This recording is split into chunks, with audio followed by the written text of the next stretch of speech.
करावी लागेल. समोरच्या संघात सुद्धा चांगले फलंदाज आहेत. प्रशांत घरात एक दिशा मिळाली आणि या चेंडूवरती थोडासा चेंडू आतमध्ये झालाय. त्याला षटकार खेचला होता.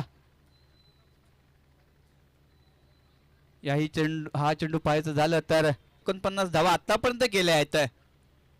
या चेंडूवरती बॅट या ठिकाणी सुटली आहे. करण मोरे ही स्पर्धा विपुलजी पांडुलकर आणि सहकारी यांच्या माध्यमातून हे लाईव्ह कव्हरेज केलं जात आहे.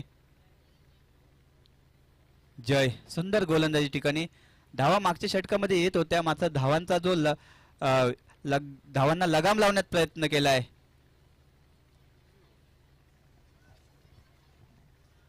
करण स्वतःवरती थोडेसे नाराज आहेत. नवीन फलंदाज त्या ठिकाणी आले. 49 धावा. याही चेंडूवरती आक्रमण चढवण्याचा प्रयत्न आणि कुणाल गावंड यांनी या स्पर्धेमध्ये दुसरा झेल घेतला.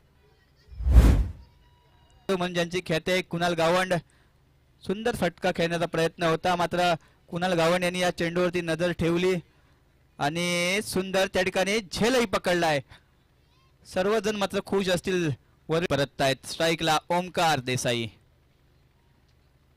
याही चेंडूवरती पाहायचं झालं तर 3 धावा दिल्या आहेत.